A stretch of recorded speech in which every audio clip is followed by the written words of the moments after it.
Being engaged is one of the most beautiful celebrations a person can have. But what if your engagement ended in tragedy and your fiancé kept appearing out of nowhere before vanishing without a trace? This is the story of the Uniondale ghost. Let's dive in and get straight into it.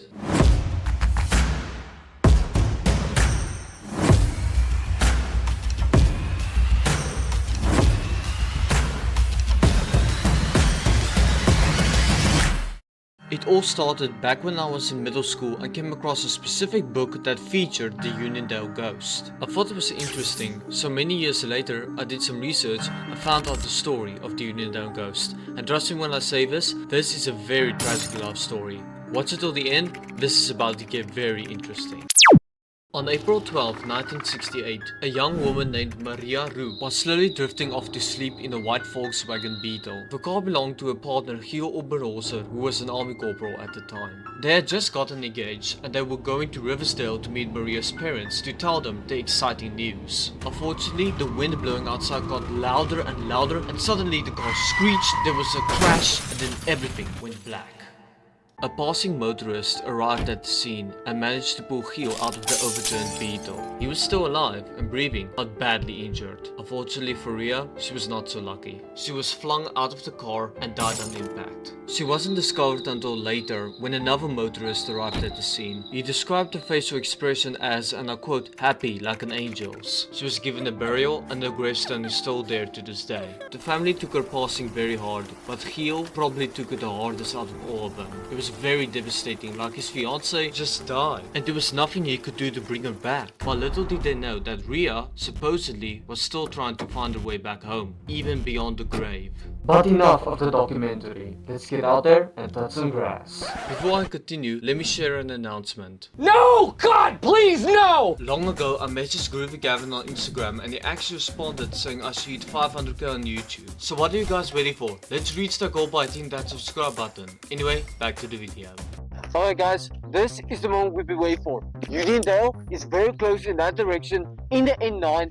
And yes, we're gonna go ghost hunting, even though it's in the new year. And basically it's not, the chance of it happening is basically 0. But anyway, that's what makes it so exciting. Let's go hunt some ghosts, people, let's go! You might be wondering, how the heck do you know the location of where the Uniondale ghost crashed? Well, if you go on Google Maps and Google Uniondale ghost, it basically shows it.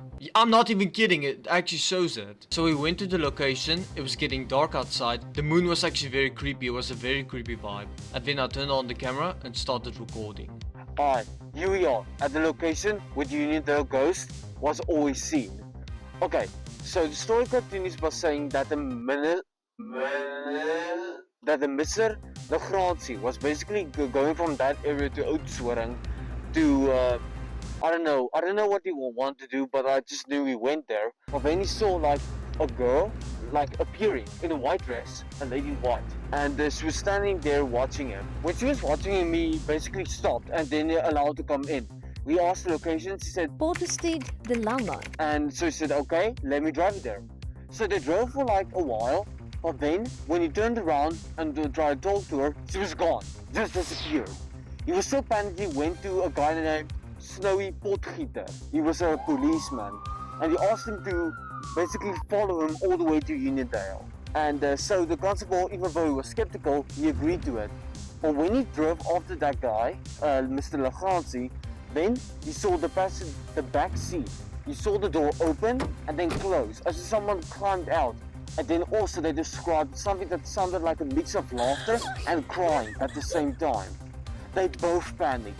And the fact that both of them saw it at the same time is crazy. So, but that wasn't the only sighting, that was only the most well documented one. It happened many times, but also what they described the same person, dark hair, black shirt and clothes, or a lady in white. They both are the same. But the one that basically made the ghost popular was Davy van Jaarsveld, who saw her. So he was riding on his motorcycle to visit his girlfriend in Oudtshoorn, and then he saw the girl, and then and she was standing in the rain. He allowed her to climb onto his bike. He gave her a spare helmet and also earbuds so he could listen to music. But then he heard something at the back of his wheel, like screams. He thought it was a puncture, so he climbed off. The girl was gone, And here's where the story gets interesting, because the crash helmet that he offered her, the spare one, it was actually still in his back seat, and the earplug he gave her was still in his ear. He was so panicked, he went into the bar in Unidale and offered a very, very strong cup of coffee. And then that was documented even in New York City. But that is where I'm a bit skeptical, because even though the story was mostly correct, there was two small minor problems. One, the girl did not have brown hair like the original one, it was blonde. And two, she didn't die in a car accident like the original one, but rather in a motorcycle crash. As we looked around, we didn't see anything that was out of the ordinary until we whipped around and saw something that made our skins crawl. Hi sisters! The next morning, we actually traveled to Unidale, and the first thing I saw at the Welcome to Unidale sign was the statue. Okay, here we are at the center of Unidale, and this is the ghost statue that was created by Ian Fisher. Now, it clearly says in the bottom right that it wasn't associated with any living being. It was just a thing based on the reports he heard from people. So basically, you can see the apple in the hand. Basically symbolizes the set of apples that were left behind every time she disappeared, and that the wind actually blew there at first, and that it was very cold outside. But let's go towards the end of the story. Few overalls after the car crash, and when his fiance died, he was very heartbroken, but he moved on and remarried. But a year after the accident. But that is when they said Rhea became restless, like she would appear out of them more times than usual. But it wasn't until 1984 when Giel also died in a car crash. It is kind of a weird coincidence. But then, that's when she stopped appearing and she finally found rest. But turns out I was wrong. As we interviewed the guy who worked at the gas station, he technically said that the sightings continued even in 2025. Here's what happened. There was a policeman, I can't remember his name, who worked in the area. He was a rookie, but he was based in Unidale and patrolling the area where the crash site happened. And the guy at the gas station told us that many minutes later, the guy came in ashen-faced and just said, "Do you have something stronger than coffee?" He later revealed that he saw the same ghost on the side of the road. Brown hair, wedding dress, all of it. 2 weeks later, he was gone. He booked it out of there because he didn't want to work in that area again. But now we have to debunk the Unidale ghost. First off, was she real?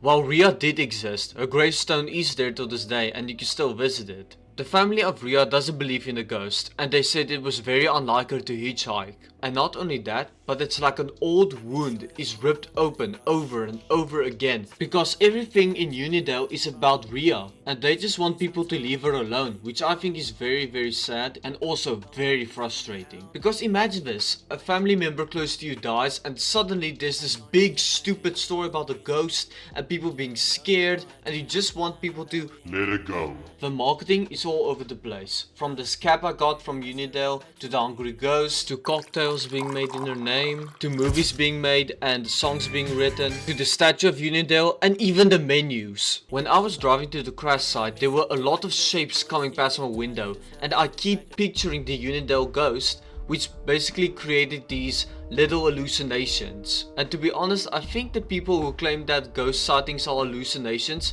that might be right. You keep imagining stuff that just aren't real. Like a tree can look like a skeleton, a cement block or a well can look like a person, and the banner against a tree can look like a ghost floating in the air. There are perfumes that smells like apples, but why all these people carried it in a car, that just doesn't make any sense. And the fact that the policeman saw something that terrified him so much that he booked it out of there, it kinda leaves you wondering, what if the ghost was real? That's all I've got, and I'll see you guys next time.